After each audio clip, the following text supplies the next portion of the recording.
Merci d'être présent ce matin pour ce webinaire organisé par Idéal autour de l'Observatoire de l'habitat dans les villes, LOVE.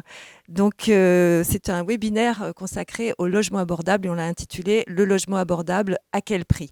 Alors, idéal pour ceux qui nous rejoignent pour la première fois, puisque c'est la 5e conférence de ce type. Idéal est un think tank consacré à l'habitat et au logement, l'Institut des hautes études pour l'action dans le logement. Et l'Observatoire de l'habitat dans la ville est un observatoire que nous avons lancé il y a maintenant 2 ans avec la coopérative Acadie et Jean-Claude Drian pour essayer de comprendre comment en dehors de la politique nationale du logement, des agglomérations différentes par leur taille, par leur situation géographique, par leur contexte économique et social, développer elles-mêmes et laquelle des politiques de l'habitat, en utilisant des outils de différentes manières. Donc, à chaque fois, nous réunissons autour d'un sujet liés à l'habitat et aux politiques locales de l'habitat, différents responsables territoriaux qui viennent nous raconter comment ça se passe chez eux. Donc aujourd'hui, nous abordons le logement abordable, justement, une sorte d'ovni juridique qui n'a pas de définition, qui vient du affordable housing, qui est une notion donc anglo-saxonne, comme son nom l'indique, mais qui, que je sache, n'a pas non plus de définition juridique ailleurs. Donc le logement abordable, qu'est-ce que c'est ? Est-ce que c'est du logement social ? Est-ce que c'est du logement aidé ? À qui est-ce qu'il est destiné ? Comment on le met en place ? Quels sont les montages juridiques et économiques qui permettent de classer le logement dans la catégorie logement abordable ? Et quelle est cette catégorie ? Eh bien, c'est ce que nous allons essayer de comprendre aujourd'hui avec Maude Gallet, qui est directrice de l'habitat, du service de l'habitat d'Annemasse, avec Ludovic de Rome, qui est directeur de l'habitat de l'agglomération de Cherbourg-en-Cotentin, et avec Camille Régnier, qui est maître de conférence à l'université Paris-Est-Créteil.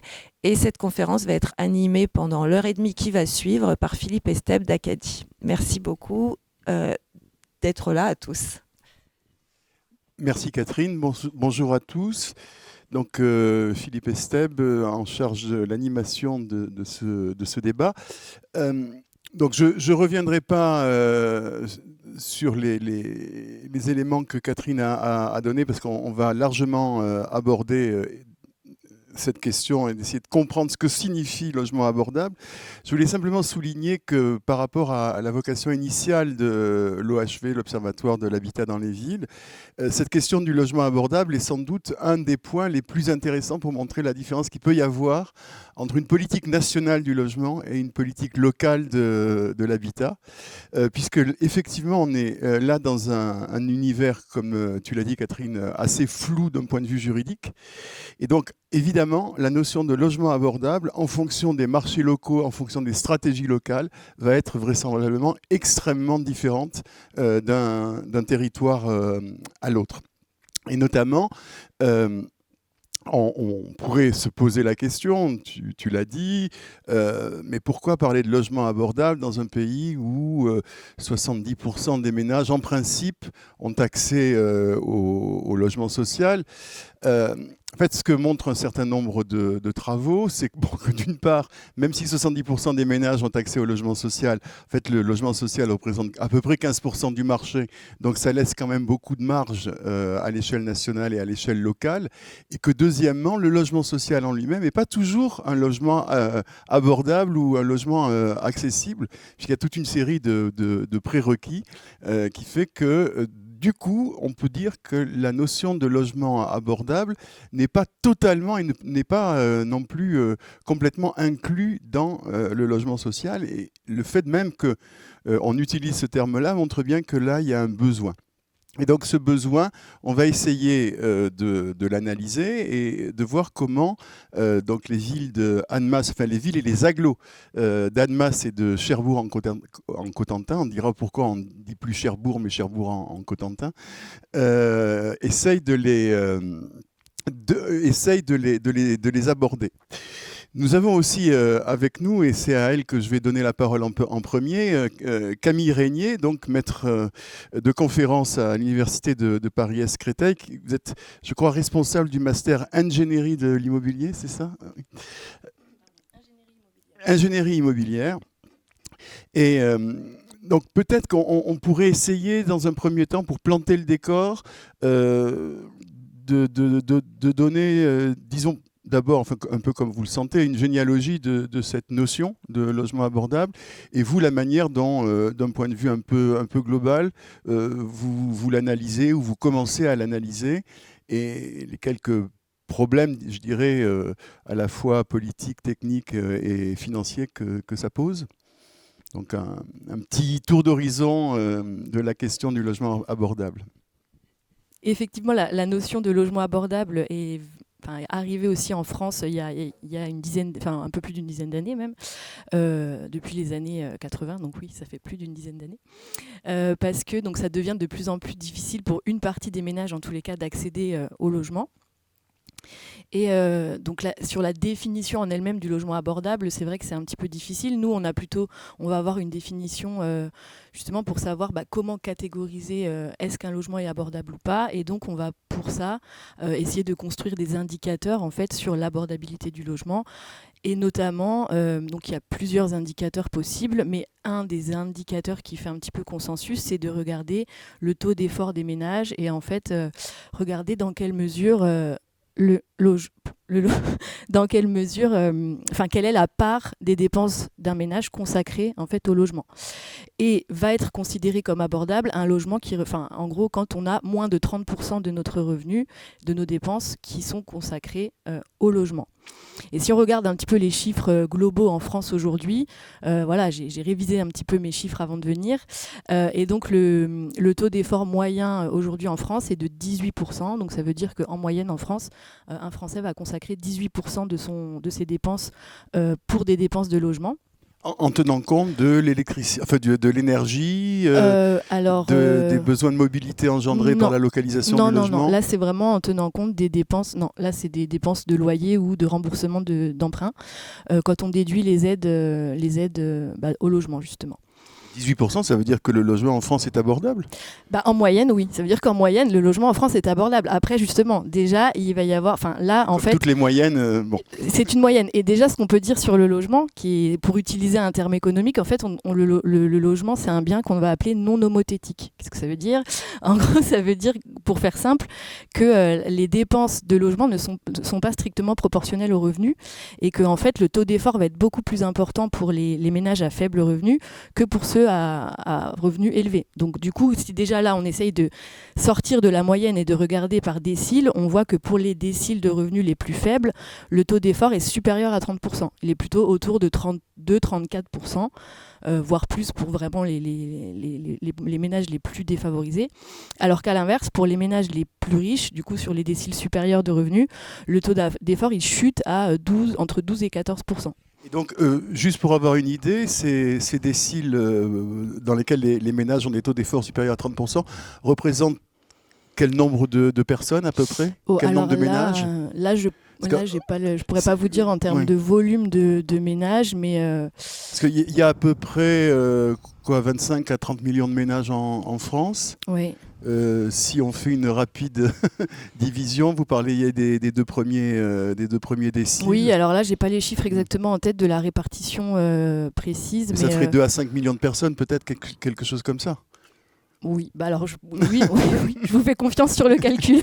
Je pourrais pas vous dire comme ça, il faudrait vérifier. Bon, j'ai jamais été très bon en calcul mental, mais bon. Ça m'amène justement à une autre problématique que je voulais soulever et peut-être qui pourra être intéressante aujourd'hui, c'est de voir que la répartition des ménages selon leurs revenus n'est pas non plus homogène sur le territoire français.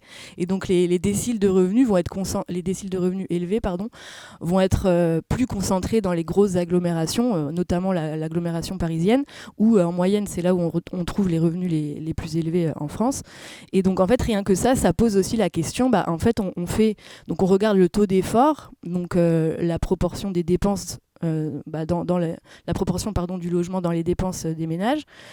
Mais en fait, pour ça, il faut aussi regarder, ça nous amène en fait à regarder les populations locales, comment elles sont. Et donc en fonction de ça, le taux d'effort sera plus ou moins facile à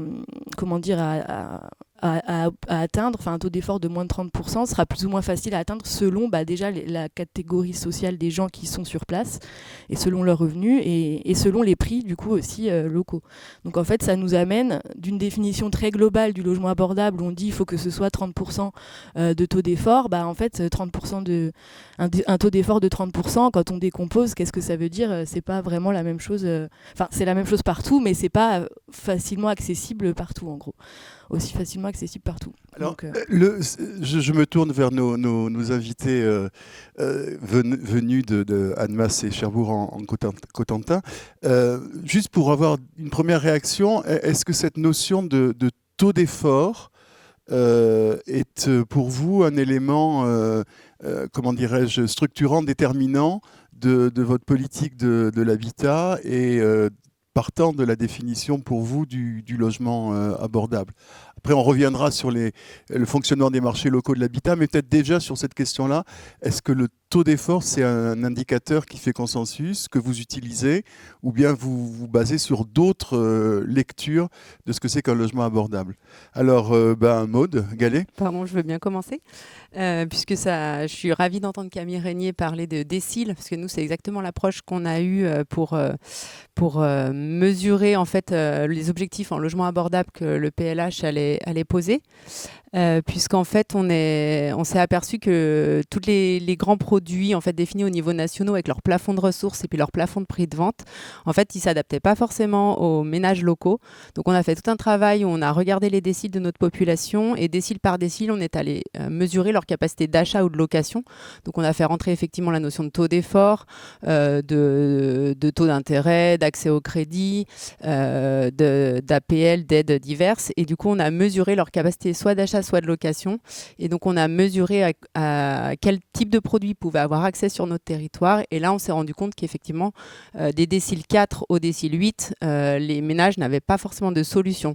En dessous, les déciles 1, 2, 3 pouvaient accéder au logement social, mais le logement social n'était pas assez suffisant aussi pour répondre aux 30% donc des ménages du territoire, ce qui fait qu'ils ont, du coup ces ménages-là se logent dans le parc privé avec des taux d'effort encore plus importants qui les paupérisent. Dans une agglomération, on a un rapport interdécile de 6, donc on est, je crois, la 3e agglomération de France la plus inégalitaire, donc ça pose la question de la paupérisation des ménages les plus pauvres déjà sur notre territoire. Et en dessous de 8, donc c'est des ménages qui ont accès au parc privé. Et des déciles 4 à 8, effectivement, là, on a des ménages sans solution, d'où l'émergence du concept de logement abordable sur notre agglomération. Alors, en ce qui concerne notre territoire, je dirais oui et non. Oui, naturellement, parce que lorsqu'on va travailler sur le logement social et en particulier lorsqu'on regarde le travail, ne serait-ce que des commissions d'attribution, c'est un critère qui est pris en compte. Le taux d'effort est quelque chose d'important, puisque l'attribution de logement... Les ménages qui sont présentés sont toujours éligibles au logement social et ont les ressources qui respectent bien les plafonds de ressources. Mais ce qui est très important pour le bailleur, c'est de s'assurer de la possibilité pour le ménage de pouvoir aussi assurer les charges du logement. Et donc le taux d'effort, je dirais, dans la pratique, il est utilisé tous les jours. Ensuite, on a une approche plus sectorielle, je pense, et ça, je vais peut-être rejoindre ma collègue sur la question de l'accession à la propriété, puisqu'on a l'approche, je pense, la plus intéressante sur les déciles se porte sur cette notion d'accession à la propriété. Et là, effectivement, alors nous, on a plutôt une approche par étude, par type de produit, parce que je vous expliquerai un petit peu... Après, on n'utilise pas, nous, le terme de logement abordable directement. On le traite d'une façon plus, comment dirais-je, plus thématique, au travers de l'accession sociale à la propriété, sous l'angle de la diversification de l'offre locative sociale, mais on ne parle pas directement de logement abordable, mais finalement, on traite de la question. Et donc là, je dirais que petit à petit... cette notion de logement abordable et d'utilisation des déciles se met en place, notamment, nous, essentiellement sur l'accession à la propriété. D'accord. Pardon. Je me fais le relais d'une petite critique qui est remontée dans le chat sur le taux d'effort moyen qui est difficile à utiliser étant donné que 40% des propriétaires n'ont plus d'emprunt à rembourser. Donc ça relativise beaucoup le chiffre moyen du taux d'effort concernant tous les accédants et tous les habitants. Oui, justement, ça me renvoie à une question que je voulais poser, qui est peut-être aussi lié au type de produit que caractérise ce segment de l'offre abordable.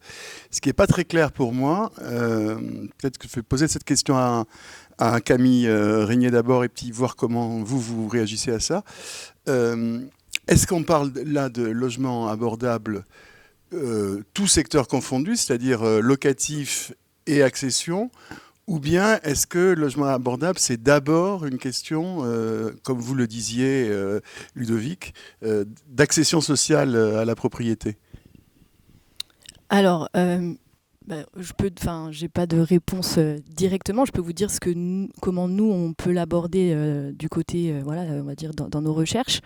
Nous, ça va être la globalité, c'est-à-dire à la fois locatif et accession.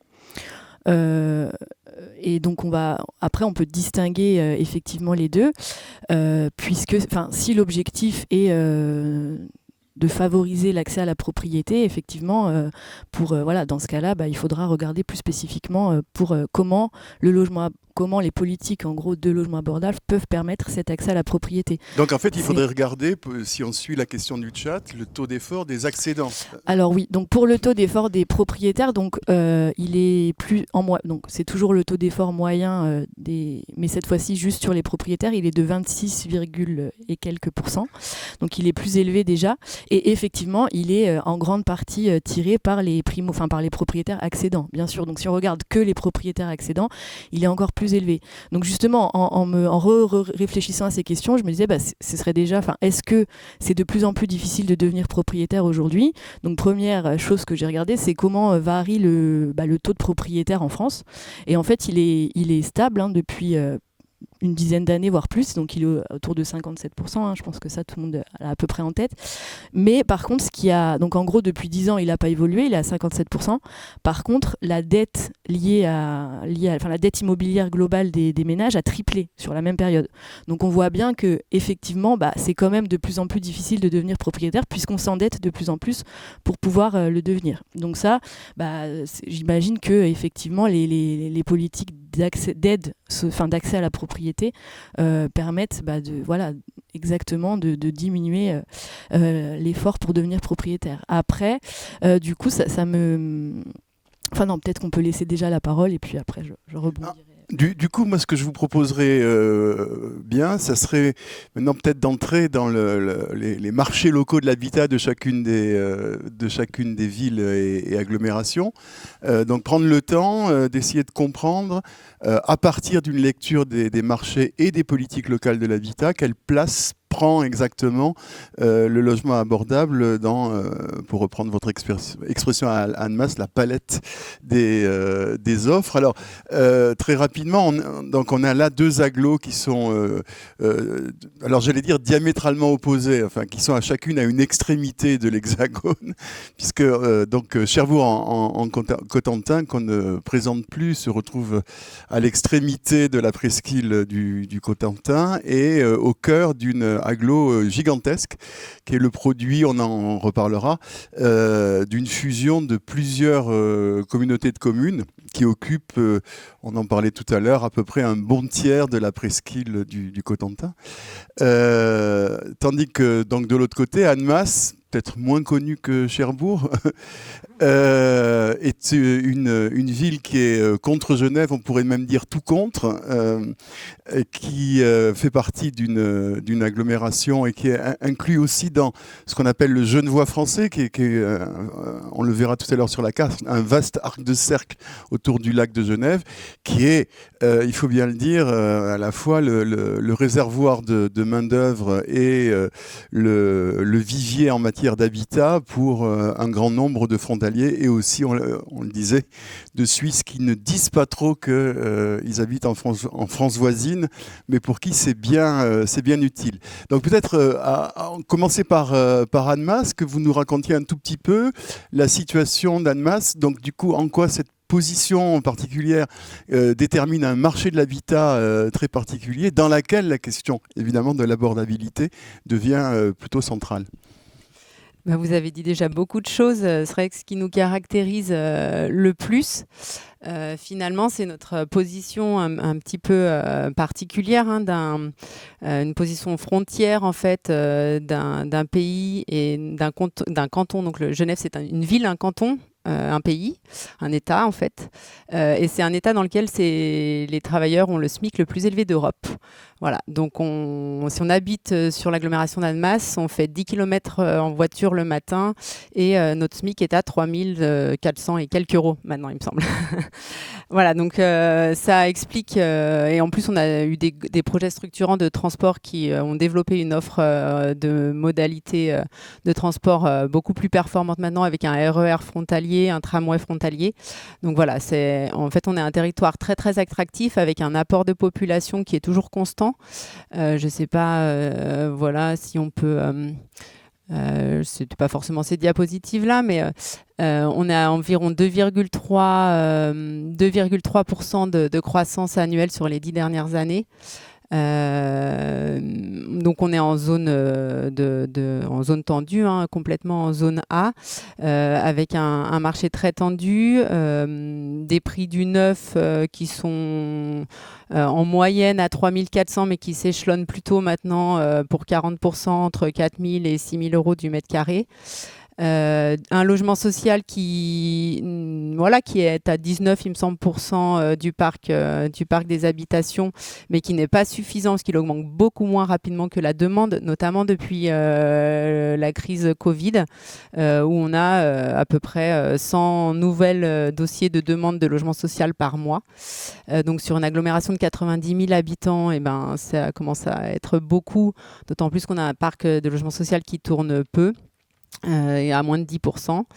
Et donc, du coup, J'imagine quand même, effectivement, que quand on est dans le logement social à Annemasse, on n'a pas intérêt à bouger trop. On ne bouge plus. Ouais, voilà, exactement. Déjà, on ne peut pas, en fait, puisque du coup, c'est vrai qu'à la fois la demande en logement social et les ménages qui sont dans notre parc social se paupérisent aussi, puisqu'on est à peu près à 60% des ménages qui habitent le parc social qui sont sous plafond PLAI.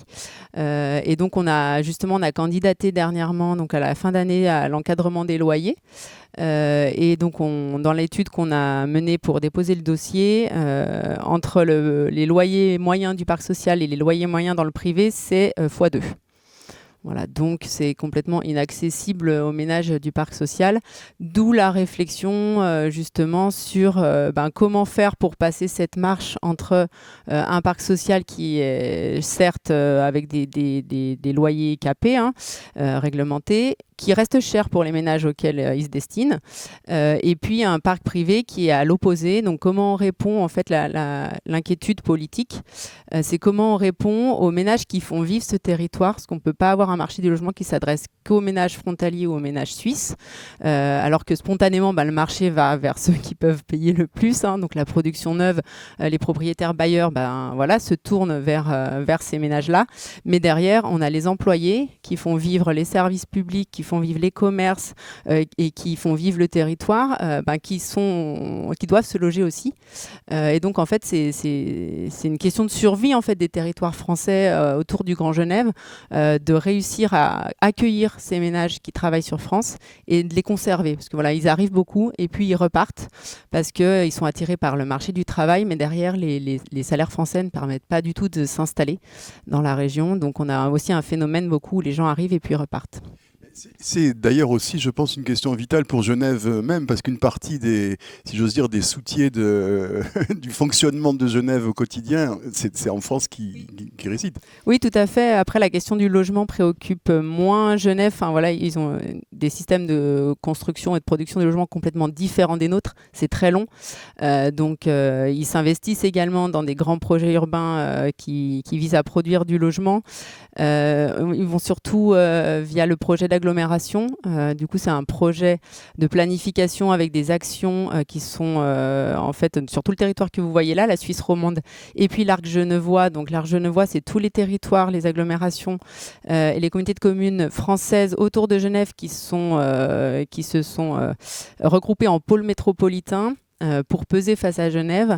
Et donc, on a des contrats avec la Suisse romande, validés par Berne. Et du coup, Genève finance un certain nombre d'actions côté français. Mais ça va notamment porter sur les transports, beaucoup. Puis sur le financement d'équipements qui permet effectivement à Genève de faire vivre aussi la main-d'œuvre qui habite côté français. Peut-être même exercice pour Cherbourg en Cotentin, une présentation rapide de la situation et du marché de l'habitat et de ses spécificités, puisque vous n'avez pas Genève, mais vous avez un nombre d'activités extrêmement importants qui apportent beaucoup d'attractivité finalement au territoire.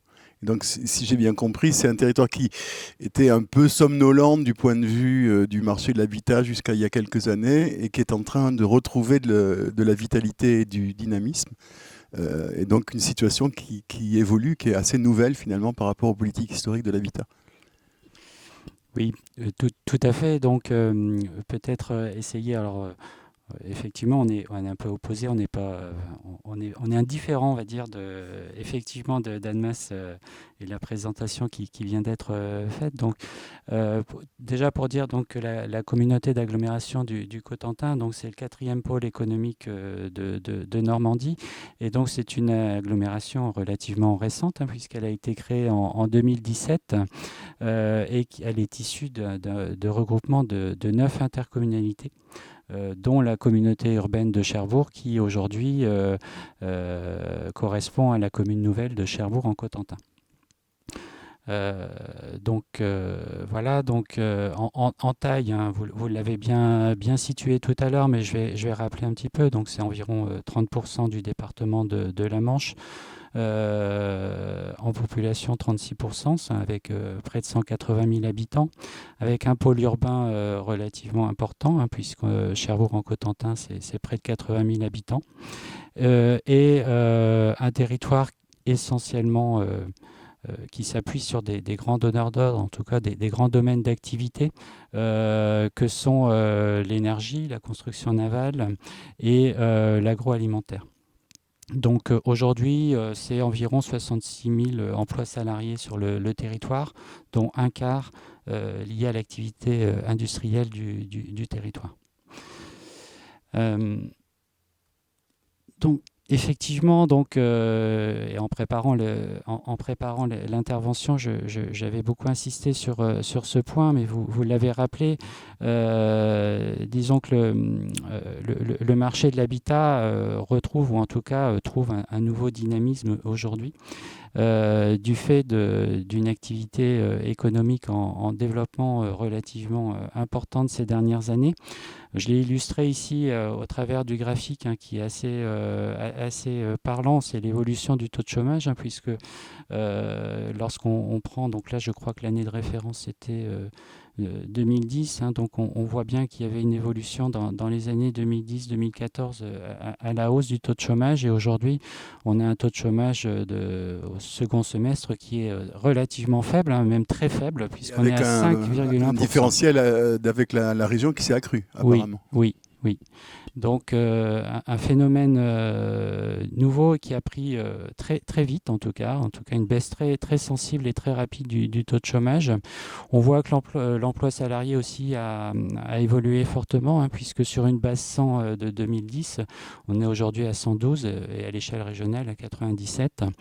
Et donc là, je vous ai rappelé les derniers chiffres que j'avais pu reprendre sur l'évolution. Donc on voit vraiment une dynamique économique qui a repris et qui impacte nécessairement l'habitat, en tout cas, et qui repose la question du mode de production du logement sur le territoire. Oh, il faut dire aussi, enfin peut-être que je me trompe, mais compte tenu du type d'activité qui se développe, dont vous pourrez peut-être dire deux mots, vous avez affaire à une population de demandeurs qui est quand même plutôt qualifiée, avec des revenus relativement, enfin même corrects, assez corrects. Alors, et c'est assez intéressant. Il me semble, on en reparlera sur la question de la cible, mais il me semble que dans les deux cas, Annemasse et Cherbourg, vous ciblez à peu près les mêmes catégories intermédiaires, mais pour des raisons différentes. C'est-à-dire que à Annemasse, c'est la catégorie qui arrive pas à se loger, coincé d'une certaine manière entre un marché libre inaccessible et un logement social saturé. Tandis que pour Cherbourg-en-Cotentin, si je ne me trompe pas, au fond, c'est qu'il y a un problème d'offre au sens, c'est pas que le privé soit inaccessible, c'est que les produits ne correspondent pas nécessairement à la demande de ce type de population.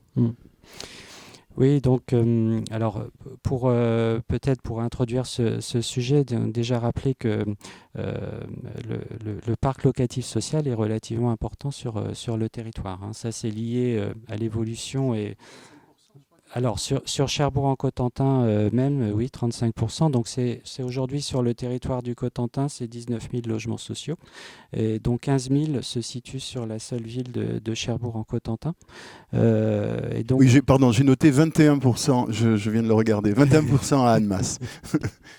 Et ça s'explique que la place du logement social a pris toute sa place avec les grands chantiers que sont la construction de la centrale nucléaire de Flamanville, du développement du retraitement des déchets sur la Hague.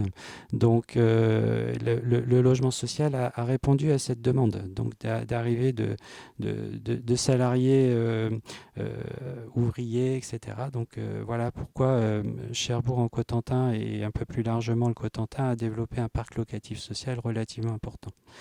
Et effectivement, du fait de la structuration économique et des grands donneurs d'ordre, on a aussi des populations qui sont plutôt qualifiées, voire très qualifiées pour certaines, avec une base de techniciens, de professions intermédiaires qui s'installent sur le territoire, en tout cas qui viennent travailler sur notre territoire et pour lequel l'offre, effectivement, on n'est peut-être pas sur un manque, enfin, on n'est peut-être pas sur un produit inaccessible, mais en tout cas, le manque d'offres pour ces cibles-là se révèle de plus en plus criant. Avec Camille Régnier, on peut revenir sur cette question du ciblage social du logement abordable. Est-ce que c'est véritablement, au fond, les classes moyennes supérieures en fait, qui sont plutôt visées? Comment est-ce que vous analysez ça?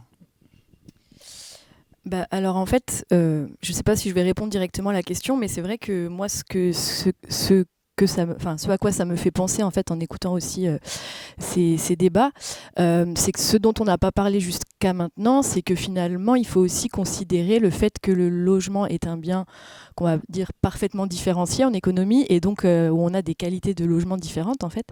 Et donc en fait c'est quand vous avez dit il n'y a pas forcément d'offre qui correspond à la demande d'un type de population peut-être nouveau, enfin en tous les cas qui arrive de plus en plus sur le territoire. Et donc c'est vrai que jusqu'à maintenant on n'a pas dit que ce qu'il fallait considérer aussi quand on parlait du logement abordable, c'était non seulement la capacité, enfin le prix, la partie prix, mais aussi la partie qualité. Et il faut avoir, on peut avoir des logements à des prix faibles, qui, a priori on pourrait dire on peut se l'offrir, mais en même temps, si ce sont des logements dégradés, en très mauvais état, c'est pas forcément non plus abordable au sens très large du terme.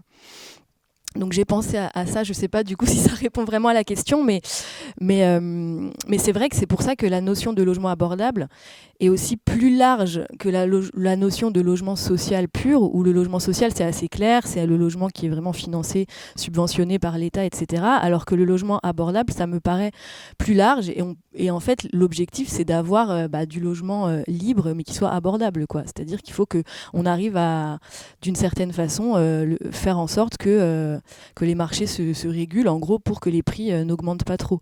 Et la question que j'avais aussi en écoutant, en regardant un peu ce graphique, c'est est-ce que vous observez du coup une hausse des prix encore plus forte sur les dernières, du coup, à cause de ces évolutions-là, ou pas spécialement?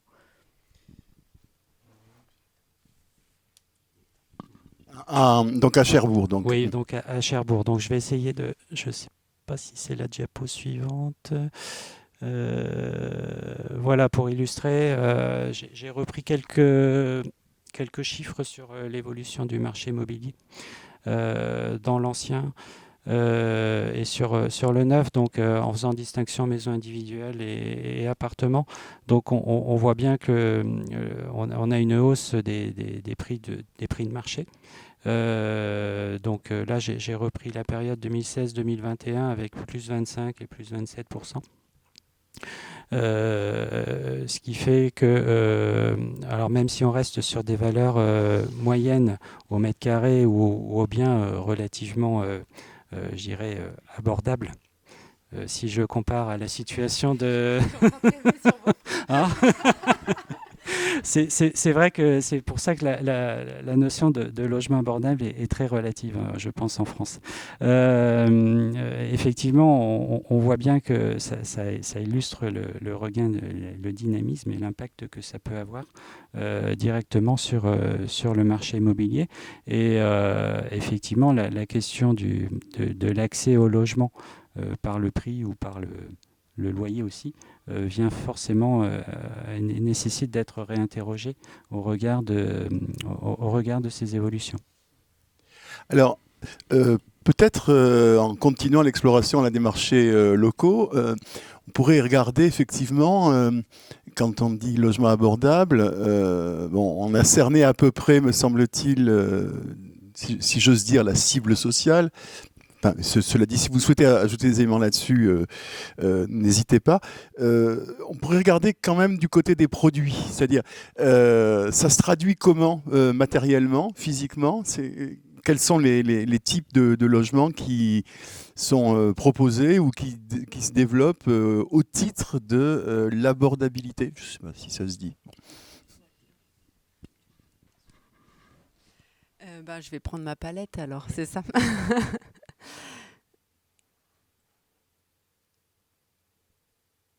C'est avant, je pense. Oui, c'est ça, c'est avant, c'est là. Oui, je ne sais pas si c'est très lisible. Alors là, c'est une palette, je tiens à le dire, sur le neuf, en fait.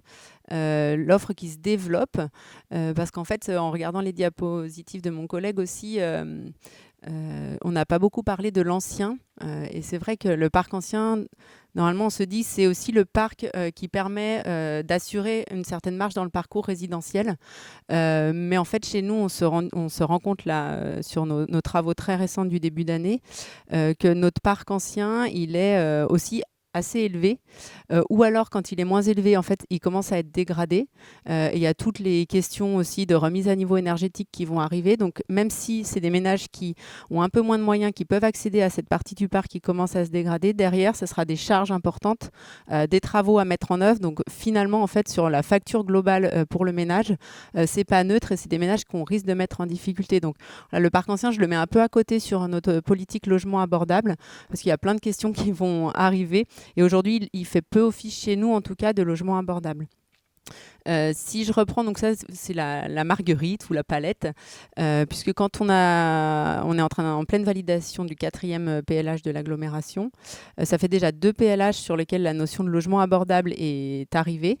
Et elle est arrivée par une ZAC intercommunale qui supporte pour les 10 à 15 années là, environ 30% de la production neuve du territoire, et où les élus avaient souhaité mettre en œuvre une politique dite des 3 tiers, c'est-à-dire 1 tiers de logement social, 1 tiers de logement abordable et 1 tiers de logement libre. Donc dans le 4e PLH, on a généralisé dans le SCOT qui vient d'être validé, on a généralisé en fait cette politique avec l'objectif de tout logement, enfin toute la production de logements neufs qui va sortir dans les prochaines années. L'objectif, c'est d'assurer ces 3 tiers. Une fois qu'on a dit ça, on se dit, ok, le logement social, on sait le faire. Comme on l'a dit, c'est un produit qui est très connu, qui est très encadré. Le logement libre, il n'a pas besoin de nous pour sortir. Généralement, il sort très bien tout seul.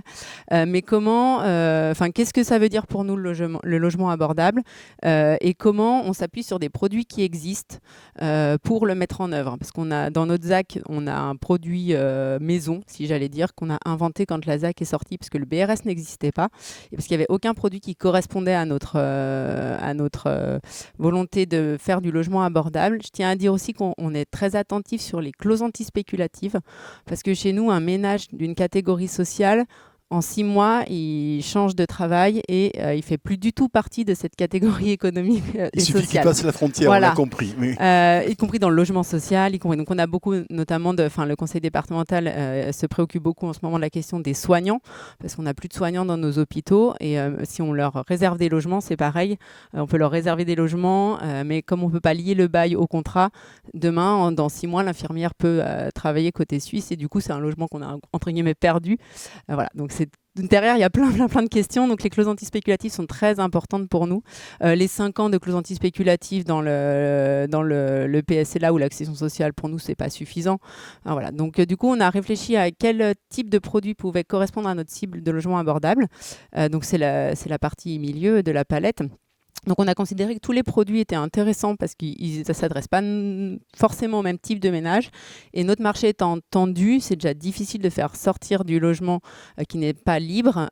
Donc, il faut se servir de tout ce qui existe pour inciter les opérateurs à se saisir d'un ou de l'autre des produits en fonction de la situation de l'opération. Donc, on retrouve le PSLA pour une petite partie. Le BRS qui prend beaucoup d'ampleur dernièrement. On a un NPNRU, donc il y a la zone en rue avec une TVA minorée qui peut faire office justement de logement abordable. L'accession sociale. Et donc l'accession à prix maîtrisé, c'est notre produit maison. Et puis on a ajouté, c'est pas très lisible, la question du locatif, avec notamment le logement locatif intermédiaire. Mais là, c'est ce qu'on se disait hier, on manque de recul sur ces produits, et notamment sur leur positionnement prix et les ménages à qui ils s'adressent. Et puis pour d'autres questions plutôt liées à l'urbanisme, on a limité les produits intermédiaires. Je ne sais pas si ça répond à la question. Merci. On peut regarder donc du côté de Cherbourg le type de produit. Après, j'aimerais bien aussi qu'on revienne sur la matérialité des produits. C'est quoi? C'est des studios, c'est des 2 pièces, c'est pour des familles, c'est pour des célibataires, des couples avec, sans enfants. Voilà. Mais bon, on en reparlera. Alors nous, on a une gamme plus réduite, mais on va retrouver les composantes. En tout cas, on n'a pas de produits maison, comme l'a indiqué ma collègue. Donc on a beaucoup travaillé forcément sur d'abord le logement social, avec une ouverture petit à petit sur une offre qui était peu développée finalement sur le territoire, qui était le PLS, qui je trouve est un produit locatif relativement intéressant, puisqu'il va toucher quand même une catégorie de ménages avec des revenus relativement importants. Et c'est vrai que les bailleurs sociaux de notre territoire étaient plutôt réservés quant au développement de cette offre, mais on voit bien qu'aujourd'hui, je reprends par exemple le jeune technicien qui arrive sur le territoire, c'est une offre locative tout à fait intéressante pour notre territoire. Sur l'accession à la propriété, On a, alors, si je fais un peu d'histoire, on l'a fait une première fois il y a très longtemps, sans s'en rendre compte en tout cas, ou pas avec une approche bien précise, c'est avec l'arrivée du pass foncier. euh, qui a très très bien fonctionné en France et en particulier sur notre territoire, mais qui finalement était un peu l'ancêtre de ce qu'on connaît aujourd'hui avec le BRS, hein, puisque c'était à peu près basé sur le même principe, avec le petit défaut, les petits défauts qu'on peut lui connaître. Mais c'est vrai qu'on a abordé, donc finalement, on a ouvert le champ de l'accession sociale en développant, en s'appuyant après sur le PSLA, mais avec une production qui reste relativement réduite, parce que le produit PSLA n'est pas facile à placer dans un marché. D'autant plus que, pardon. Le PSLA n'est-il pas facile à placer ? En ce qui nous concerne, il rentre très vite en concurrence avec l'accession classique à la propriété en construction de maisons individuelles. Voilà. Donc c'est un produit qui, à la base, est pas facile à placer dans un marché, mais on voit bien qu'au travers de la politique de soutien qu'on avait mis en place, ça a quand même permis de répondre à une demande, et notamment sur des secteurs en développement, sur Cherbourg-en-Cotentin, puisque là, il y avait une volonté de diversifier l'offre de logements sur des ZAC et aussi sur d'autres secteurs en extension à l'époque. On parle moins d'extension aujourd'hui, mais c'était la réalité. Donc voilà, donc cette approche était plutôt celle-ci sur notre territoire. Et sur les types de logements, c'est pour répondre à votre question. Donc, nous, clairement, l'accession à la propriété via des produits aidés et aujourd'hui s'appuie beaucoup sur de la maison individuelle. Mais on sent qu'il y a une ouverture aujourd'hui vers d'autres produits, mais qui reste, je pense, à la marge et à confirmer. Ok, peut-être à Annemasse, et peut-être aussi vous pourriez expliciter non seulement le type de produit, mais ce que vous appelez vraiment votre produit maison. Là, lui, en quoi est-ce qu'il se différencie des autres dispositifs facilitant l'accession sociale à la propriété ? Bon, très bien. Sur la caractéristique des produits, c'est vrai qu'on était plutôt parti sur des produits plutôt familiaux. La difficulté des territoires étant de maintenir en fait les personnes qui arrivent. Donc les personnes qui arrivent peuvent trouver des solutions. Et c'est vrai que quand la famille se constitue, les grands logements deviennent chers. En fait, on manque de T4 et de T5. Et quand les T5 sont là, ils sont positionnés comme des produits un peu plutôt de luxe, donc inabordables aux ménages familiaux moyens. Donc c'était plutôt au début à partir du T3. Maintenant, la situation change aussi un petit peu parce que le parc locatif c'est vraiment tendu, donc on manque aussi de ménages, de logements pour simplement l'arrivée de logements d'arrivée. Donc le PLH n'est pas encore validé, qu'on est déjà en train de re-questionner justement notre Marguerite. Avec comment on reconsidère, comment on réintègre une part de locatif plus importante, peut-être en se servant du PLS. Voilà. Enfin, c'est en constant. En fait, c'est un produit qui, on l'a dit au début, qui n'est pas défini. Donc, en fait, il nous laisse aussi une grande liberté et il nous permet d'être re-questionné régulièrement pour être au plus proche des besoins. Et notre produit maison, il ne se différencie pas tellement des autres à tel point qu'on pense l'abandonner. Enfin, on y réfléchit. En fait, c'est simplement qu'il était précurseur pour nous. Voilà. Et le BRS n'existait pas, le reste se faisait peu. Donc la question, c'était qu'est-ce qu'on fait pour avoir du logement abordable sans que rien n'existe. Donc dans la vente de charges foncières de la ZAC aux promoteurs, on avait une charge foncière abordable qui était minorée, beaucoup minorée, avec un déficit. Voilà, avec un déficit de la ZAC pris en charge par la puissance publique, et en échange duquel on demandait aux promoteurs donc d'avoir une gamme abordable avec des prix capés à 3 300 €. Enfin, on avait 3 gammes, une liée au PSLA à 2 800, une à 3 000 et une à 3 300. Le BRS a pris la gamme 3000, on avait encore du 3300 et là avec la crise et les coûts de construction qui augmentent, nos équilibres d'opération ont du mal à se faire. Donc on est en train de tout reposer pour voir quel produit correspond à quel prix. Après, notre produit maison, nous le traitons en interne. On a un système de gestion de nos agréments par le service Habitat, en lien avec les promoteurs, avec les ménages. On a créé des clauses antispéculatives également. Donc, c'est assez lourd. Et en termes de suivi derrière des actes, c'est aussi impactant pour nos services. Donc, voilà, la question se pose aujourd'hui de le maintenir.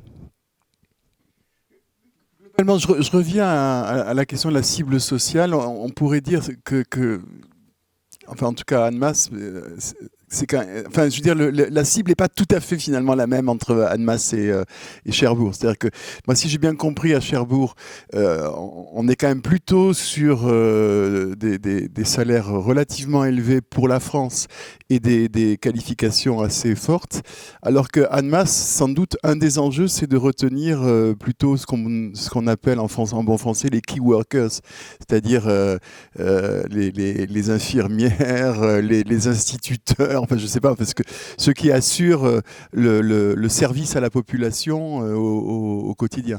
Donc en fait, on n'est pas tout à fait, même assez différencié. C'est assez différencié sur les mêmes catégories, parce que j'imagine qu'à Cherbourg, les key workers, il y a pas tellement de problèmes pour les loger, ou ils sont aussi dans votre cible du logement abordable? Alors, je dis key workers, on pourrait dire travailleurs clés, en fait. Ceux qu'on a célébrés. C'est pas facile de répondre à votre question. D'autant plus que bon, l'évolution que l'on connaît aujourd'hui peut forcément remettre en question cette approche. Puisqu'on voit bien que, tu l'as abordé, au travers des charges foncières, des coûts d'opération qui explosent, les prix de vente aussi des logements neufs, etc. Je pense que on peut se dire que tout le monde est face à une situation de besoin de logement abordable, d'une certaine façon. Puisque, alors, bon, j'espère que ça reste conjoncturel, que ce n'est pas structurel, mais je pense malgré tout que sur certains aspects de la production de logements, et je pense notamment au foncier, c'est un phénomène qui est durable et qui va prendre de l'ampleur avec la sobriété foncière, mais c'est assez difficile de répondre à votre question aussi précisément, je trouve. Pardon, j'en ai une et qui fait écho aussi à des questions du chat, c'est-à-dire justement, on parle de logement abordable depuis qu'il ne l'est plus en fait. Donc on essaye de mettre en place des systèmes pour le rendre accessible à ceux à qui il ne l'est plus. Réserve foncière, clauses antispéculatives, quelles sont leurs durées, quelles sont leurs valeurs juridiques? Comment est-ce qu'on fait aussi pour, une fois qu'on a créé du logement abordable, qu'il le reste et qu'il ne retourne pas dans un marché spéculatif à partir du moment où, à la première mutation, on peut faire une plus-value et finalement le logement retourne dans le droit commun. Donc, je ne sais pas qui veut répondre, mais... Si j'ai le micro, mais peut-être Camille. Et Camille aussi. Non, en fait, non, mais moi j'ai pas de réponse, mais ça me fait penser à une autre question qui est un petit peu liée. C'est donc effectivement comment on fait pour qu'il ne retourne pas dans le marché spéculatif, et comment on fait parce que moi du coup je suis économiste spatial, donc je réfléchis en termes d'externalité aussi spatiale. Et si on améliore, on rend du logement abordable qui sont des programmes neufs, etc., d'un logement du coup qui plutôt de bonne qualité, pour libérer en gros une partie des dépenses des ménages vers d'autres services, notamment tout ce qui va être aménité urbaine, etc., qui peut attirer pour le coup des commerces et donc rendre le quartier encore plus attractif et à terme en fait réaugmenter les prix des alentours. Donc en fait moi ça me faisait penser à ça, comment tout ça s'intègre en gros, et est-ce que ça vous le considérez aussi en gros sur le long terme, les évolutions? Voilà. Je vais répondre tout de suite plutôt aux clauses antispéculatives. Je dirais que c'est pour ça qu'aujourd'hui le BRS a pris tant de place parce qu'il y avait vraiment un manque sur le fait de créer quelque part un marché parallèle qui puisse faire perdurer l'aspect abordable des logements.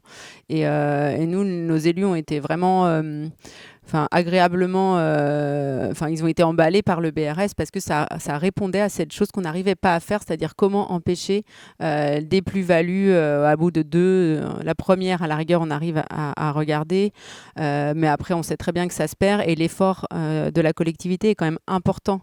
On l'a dit, en termes de charges foncières, nous, les charges foncières, elles ont été diminuées de 3/4 pour pouvoir demander aux promoteurs une gamme abordable. Donc, ce n'est pas neutre en termes de deniers publics. Et donc, le BRS répondait vraiment à un manque. Après, sur la question de Camille, je pense que j'ai pas de réponse comme ça. C'est trop important comme question. D'autant plus que c'est vraiment ce qui préoccupe notre SCOT. En tout cas, les élus ont beaucoup débattu de ça. Il y a un vrai désir aussi de nature chez les citoyens. Donc, comment on concilie une densité agréable, la réponse aux besoins, au logement. Nous, on est un tout petit territoire. Donc, le périurbain, il faut commencer à protéger les zones agricoles et naturelles. Donc comment on met tout ça au même endroit et on répond à tous les besoins et on crée une dynamique qui n'est pas délétère et qui continue de porter des aspects positifs du territoire. Aujourd'hui, je ne sais pas répondre. Contexte de prix maîtrisé. Voilà, tout à fait, avec quand même c'est une pas compliqué une politique locale de l'habitat en fait. On ne maîtrise pas, non. Donc sur les dispositifs antispéculatifs, et puis aussi la question des réserves foncières, je pense qu'il faut... Alors systématiquement, dès lors qu'on aborde la question de l'accession à la propriété et qu'il y a une aide de la collectivité, la clause antispéculative s'applique automatiquement, effectivement.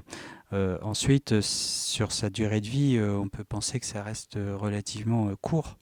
Que ce soit 5 ou 10 ans, c'est relativement court pour un produit logement. Donc, est-ce que finalement on produit vraiment du logement abordable via cette action compte tenu de ce que ça coûte initialement à la puissance publique. Oui. Donc, parce que le jeu en vaut la chandelle finalement. Voilà, donc pour illustrer, le PSLA, c'est 7 000 € par logement, en ce qui nous concerne. Après, les vertus du logement social, c'est là où on peut les retrouver, c'est que la production de logement social sur le territoire a une durée de vie bien supérieure à ce qu'on peut développer au travers de produits, que ce soit de l'accession maison ou de l'accession via le PSLA. C'est là où peut-être effectivement je rejoins Alors nous on n'a pas encore développé de BRS, mais c'est en étude actuellement. Je pense que le BRS a peut-être cette vertu d'être durable dans le temps et peut-être de pouvoir proposer un logement abordable qui soit reproductible dans le temps. Et alors là, je vais sortir peut-être un tout petit peu de Cherbourg-en-Cotentin pour illustrer mon idée, mais sur les zones littorales qui sont fortement soumises au développement des résidences secondaires. Moi, j'ai une commune, par exemple, où il y a plus de 50% des logements qui sont des résidences secondaires. Peut-être que le BRS sera une réponse pour avoir du logement abordable et pérenne sur le territoire. Est-ce que, quand on voit, par exemple, cette palette et cette très grande diversité non seulement de types de produits, mais de modes de financement, moi, ça me suggère deux questions. La première, est-ce qu'on n'est pas en train de fabriquer une hyper-fragmentation ou segmentation du marché du logement moi, je me rappelle, quand j'étais petit, il y a eu un truc qui s'appelait la réforme du logement par Raymond Barre, c'était en 1977, avec cette idée que finalement, on quittait progressivement les aides à la pierre pour passer aux aides à la personne, avec cette idée qu'on allait vers une espèce d'unification du marché du logement, en tout cas dans le locatif et le locatif social, et que c'était simplement les aides à la personne qui suivaient en fait les ménages et qui les solvabilisaient divisé en fonction de la qualité du logement. Bon. Là, on a le sentiment que depuis, en fait, ça fait longtemps que c'est comme ça, mais de plus en plus, qu'on spécifie les produits avec une précision chirurgicale et à se demander si finalement il y a un marché du logement unifié ou si on n'est pas plutôt en train de fabriquer une série de niches qui se juxtaposent. Donc ça, c'est ma première question. Et la deuxième question, je la poserai après que vous aurez répondu à celle-là. Oui, bah alors c'est vrai que c'est la réflexion aussi que je me suis faite un petit peu en regardant ça.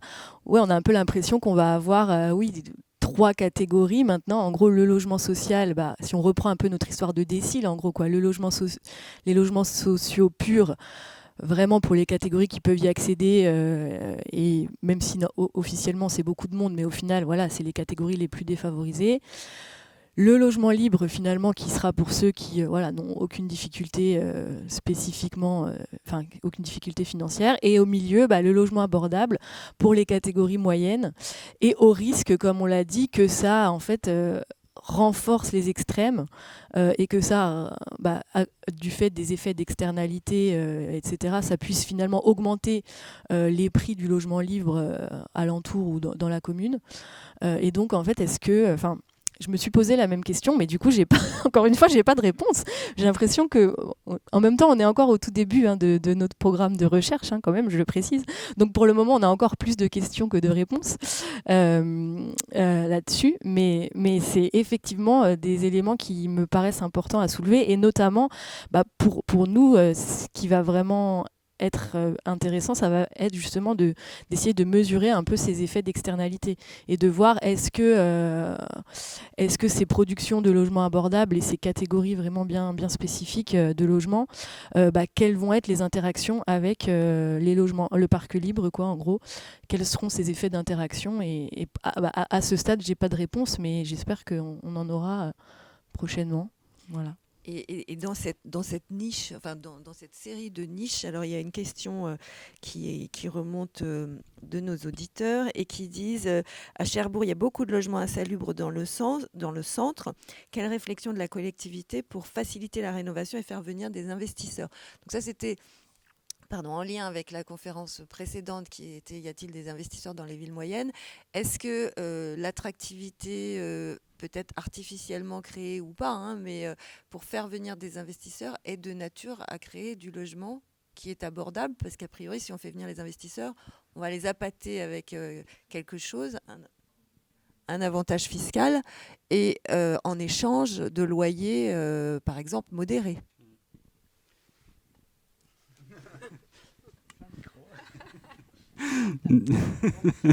Oui, effectivement, la réponse est attendue. C'est une bonne question. Alors, juste pour dire effectivement que alors beaucoup, peut-être relativisé, mais on a des situations de logements insalubres sur le centre ancien de Cherbourg. Donc la collectivité, en l'occurrence la communauté urbaine de Cherbourg, à son époque, avait engagé une opération de RHI Tirori, donc, qui est là pour le coup des opérations coercitives qui visent à éradiquer l'habitat insalubre sur le territoire. Et donc on avait ciblé une... Tirori ou le public est... Peut-être. Alors, peut-être simplement, je vais essayer d'être simple dans mon explication parce que c'est pas simple. Merci. Non, pour faire simple, ce sont des outils coercitifs qui sont proposés par l'Agence nationale d'amélioration de l'habitat et qui visent à obliger les propriétaires à traiter, à remettre sur le marché, en tout cas, de trouver des solutions quant aux biens qu'ils ont en leur possession. Et donc, on a 2 niveaux d'intervention. Le RHI, c'est vraiment le traitement, ça va jusqu'à la démolition, reconstruction. Et j'ai un exemple qui a été inauguré là il y a 2 jours, donc je pourrais en reparler. Et puis le Tirori, on est sur sur un intermédiaire en tout cas, si je peux faire simple. Donc nous on avait une dizaine d'immeubles comme ça concernés. Donc on a eu différentes situations qui ne sont pas aujourd'hui encore toutes traitées, mais on a eu un propriétaire qui effectivement lui a contractualisé avec l'ANA pour remettre son bien sur le marché avec des loyers conventionnés, donc avec des interventions de l'ANA et de la collectivité relativement importantes. On a eu des situations qui se sont réglées avec du logement libre, en tout cas du logement meublé. C'est une niche aussi qui se développe. Voilà. On a une situation beaucoup plus compliquée où là la collectivité est allée jusqu'à l'expropriation donc du bien. Et on a une opération là qui vient d'être inaugurée il y a 2 jours, où là on a eu plutôt une intervention de bailleur social. Parce qu'à l'époque, la promotion privée ne s'intéressait pas du tout, et même encore aujourd'hui, c'est encore compliqué de faire venir la promotion privée sur ce type de bien. Parce que globalement, c'était un bien où il y avait une interdiction d'habiter, purement et simplement. Et donc, notre bailleur social a fait l'acquisition de ce bien, on fait une démolition-reconstruction avec des coûts relativement et très très importants. Voilà.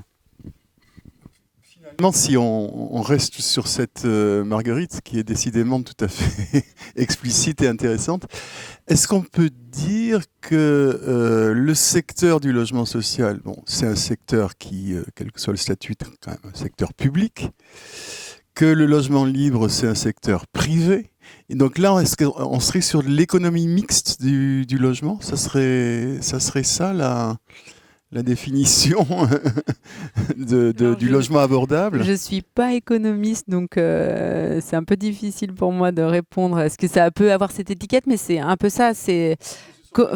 Privé, oui, c'est ça. Qu'on va chercher, oui, et qu'on appâte, si je peux dire, oui, avec du foncier pas cher ou un certain nombre d'avantages. Oui, ou des axes, en fait, des axes politiques. C'est comment les opérateurs privés peuvent répondre aux priorités politiques du territoire. Et oui, c'est un peu ça. C'est une gouvernance publique avec des acteurs privés. Et pas que privé, hein, parce que il y a aussi beaucoup de bailleurs sociaux qui interviennent, notamment, on le voit, hein, il y a beaucoup de produits finalement entre le PSLA, l'accession sociale, l'avantage HLM et le BRS, sur lesquels on a des bailleurs qui peuvent faire des BRS, qui ont créé des foncières. Nous, la foncière qui travaille le plus chez nous, c'est la foncière 74 qui est adossée à l'EPF, département, enfin c'est un EPFL. Donc finalement, les acteurs aussi parapublics et publics ont leur part à prendre et on compte sur eux, sur ce tiers du milieu. Catherine, tu voulais rajouter un mot, et puis Camille sur cette question-là. Oui, la question elle est assez politique aussi, parce que finalement on se dit que le logement abordable, c'est un mot qu'on a tenté de définir là, mais qui est aussi utilisé pour ne pas parler de logement social. C'est-à-dire que dans certaines collectivités, on dit on va faire du logement abordable, ce qui évite à des habitants, des futurs voisins, etc., de s'opposer à l'arrivée d'un programme de logement social.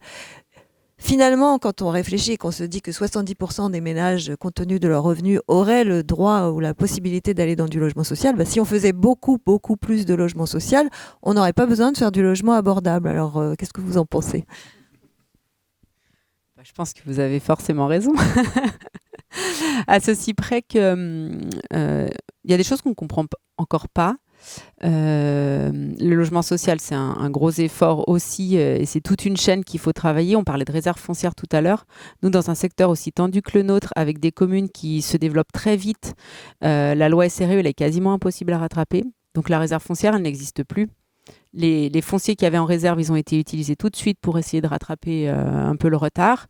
Et derrière, on court après. Le foncier, il est inabordable également chez nous. Quand on veut acquérir un bien pour ensuite le remettre à un bailleur social. Enfin, une maison avec 500 mètres carrés de terrain, c'est 1 500 000 aujourd'hui. Donc, si une commune veut faire du logement social, il faut derrière les finances publiques aussi qui tiennent la route. Et puis, on a des choses qu'on ne comprend pas, comme je le disais. Par exemple, nous, les PLS sont difficilement commerciables par les bailleurs sociaux. Alors, est-ce qu'ils ne trouvent pas leur cible? Est-ce que le fait de s'inscrire sur une liste et de ne pas faire le choix de son logement, en fait, c'est pour ça qu'on travaillera la location choisie aussi. C'est-à-dire le principe est un peu différent d'une recherche de logement qui correspond. Là, on s'inscrit sur une liste, on a un numéro, on attend qu'on nous propose un logement qui n'est pas forcément bien positionné, qui n'est pas celui forcément qu'on souhaiterait. Si on le refuse, il faut qu'on mesure les implications. Et puis, c'est long. Enfin, chez nous, c'est 3 à 4 ans d'attente pour un logement social.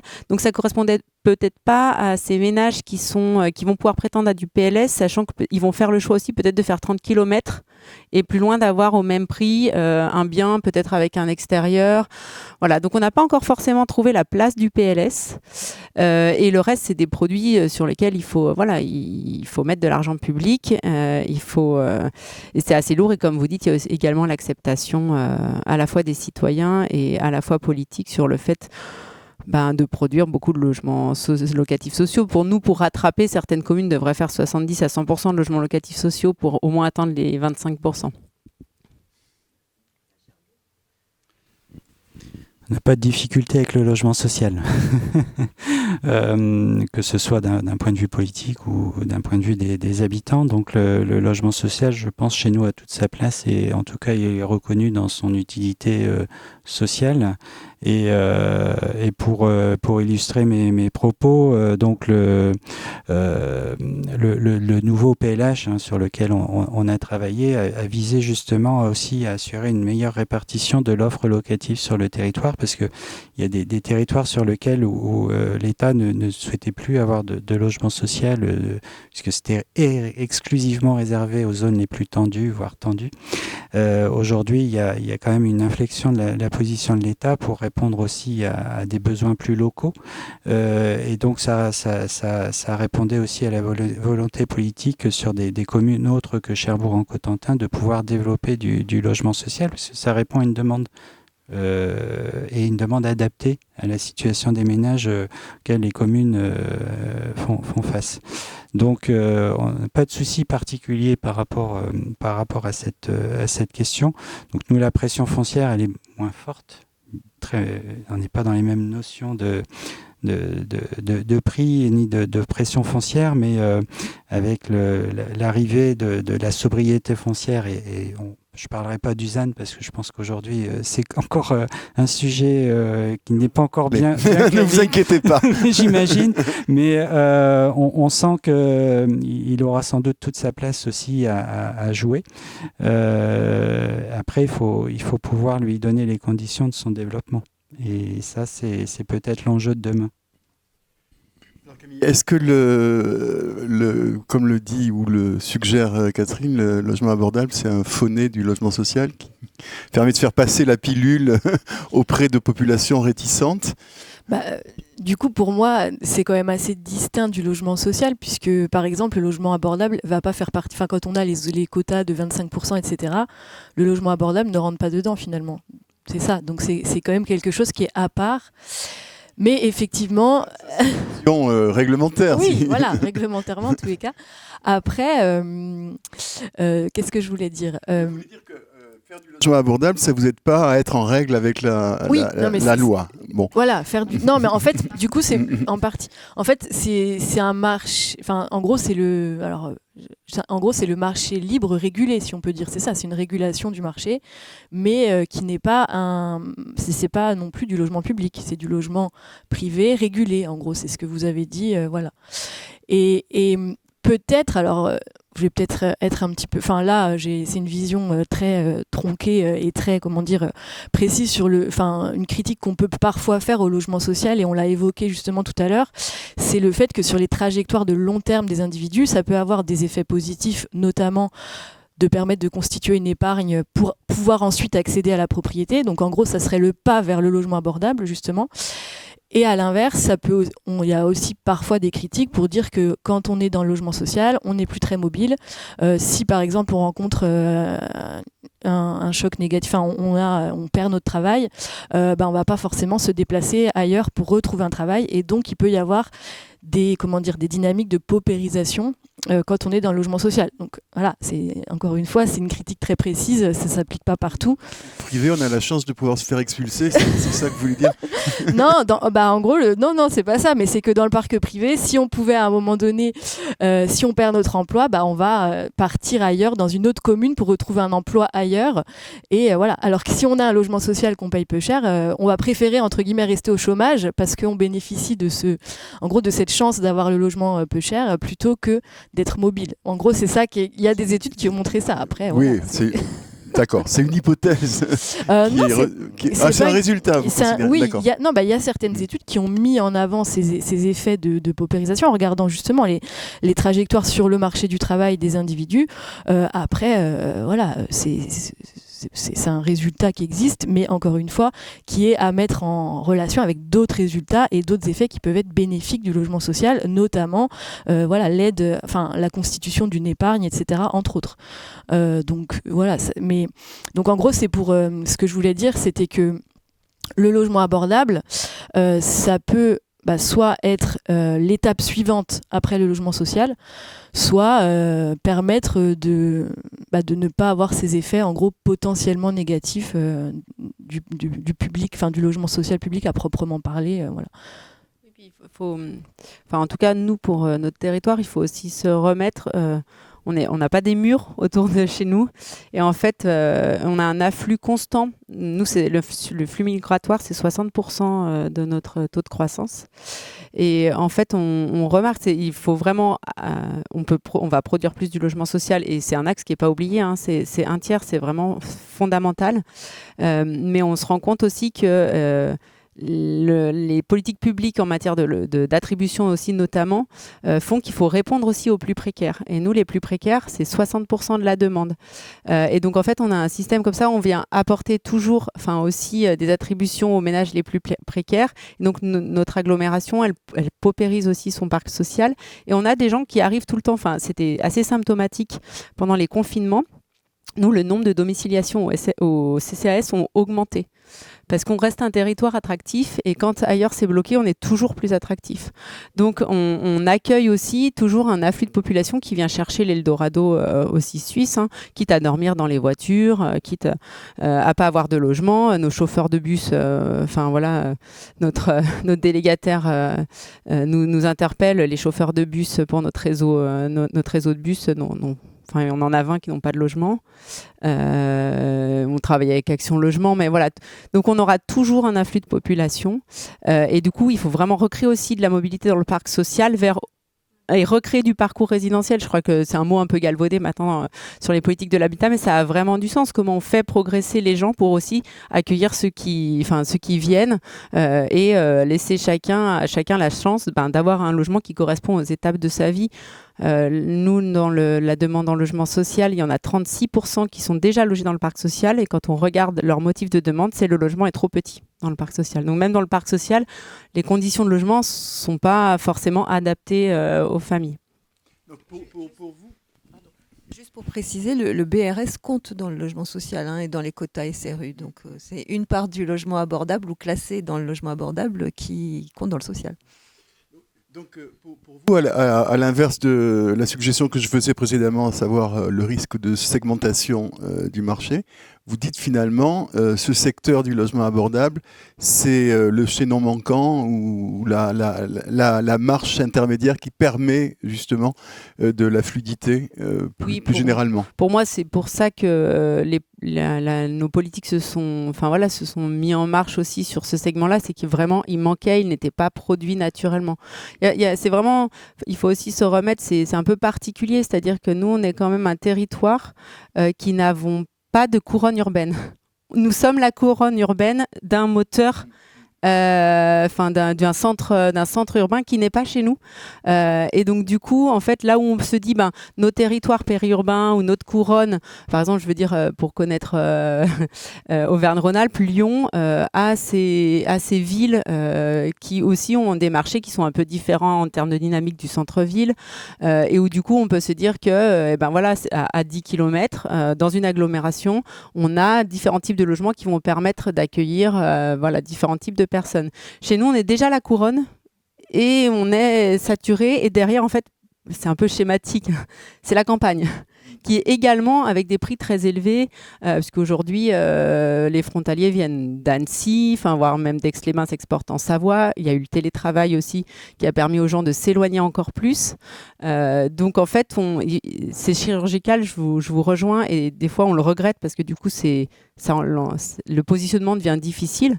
Par exemple, là, on est en train de travailler sur des gammes abordables pour les repositionner. On se questionne sur le positionnement à 3003. 3003, c'est le prix du parc ancien. Donc du coup, est-ce qu'on ne va pas avoir des effets délétères sur le marché du parc ancien? Donc oui, ça devient un peu difficile à manier, un peu chirurgical, mais en même temps, sans ce travail-là et puis sans le message politique qui est délivré derrière aux opérateurs, cette gamme-là, elle n'existerait pas. Question, est-ce que le logement abordable coûte plus cher à produire que le logement social? En fait, je ne me rends pas compte. Quel est le rapport, le niveau d'investissement pour la puissance publique entre un logement social et un logement abordable? Les équilibres d'opération. c'est un vrai. Ça pourrait faire l'objet, je pense, d'un atelier. C'est bien. Alors, je dirais que tout dépend des conditions et peut-être ce que je l'avais évoqué lorsqu'on avait préparé le rendez-vous. L'opération là, de traitement d'habitat insalubre qui vient d'être inaugurée me semble assez, en tout cas interroge, puisqu'on voit bien que là c'était une opération de 8 logements, donc démolition, reconstruction, avec un bailleur social qui a développé des petits logements, T2, T3 en centre-ville. Coût moyen d'investissement par logement, 240 000 €. Et je reprenais donc 34% de financement de subvention, donc collectivité, ANA, Action Logement. Voilà, sans ce niveau d'intervention-là, l'opération ne se fait pas. Et je ne pense pas qu'un promoteur privé même se lance dans une opération. Alors là, on est dans un cas assez particulier. C'est un cas particulier. Reprise d'un logement, d'un immeuble très vétuste. Et pour du neuf, par exemple, chez vous, à Annemasse? Je ne voudrais pas dire de bêtises parce qu'il faudrait vraiment tout compter. Mais en plus, voilà, la diversité des produits, il n'y a pas un investissement moyen. Il y a aussi des produits avec des institutionnels. Si on prend le locatif intermédiaire, il y a des aides de circuit.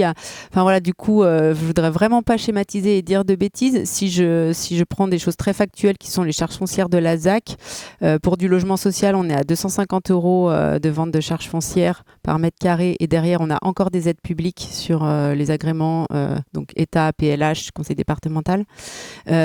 Pour la gamme abordable, on est à 340 et sans aide publique derrière. Voilà. Donc ça peut donner une indication, mais c'est pas à prendre comme une vérité. Une idée là-dessus, Camille? Qu'est-ce qui est plus rentable, le logement social? Non, là par contre, je peux pas, j'ai aucune idée. Je ne peux pas vous répondre. À l'échelle nationale, cette fois, le coût de non-recette fiscale de l'État pour un investissement particulier, un Pinel en particulier, est plus élevé que l'aide au logement social. Ça aussi, ça donne une idée, effectivement. Pour terminer, je ne sais pas si on a encore beaucoup de temps. 6 minutes, il reste.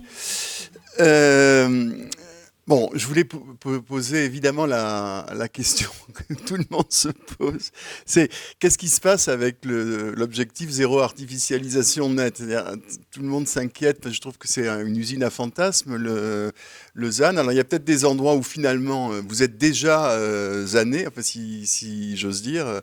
À Annemasse, j'ai l'impression qu'on est dans une logique de saturation qui fait que Zanoupa, de toute façon, la question de la maîtrise publique des coûts se pose quoi qu'il arrive, alors que peut-être à Cherbourg en Cotentin, jusqu'à présent, vous avez quand même de l'espace qui vous permet de vous étendre peu à peu.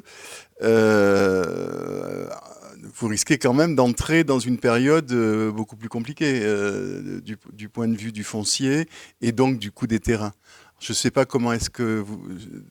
si on commence par Annemasse, comment vous abordez cette question-là et ensuite Cherbourg. Alors, je suis pas bien à l'aise avec ces questions-là parce que c'est plutôt mes collègues du SCOT qui ont commencé à la traiter et c'était mon objectif justement personnel de cette année de me pencher là-dessus.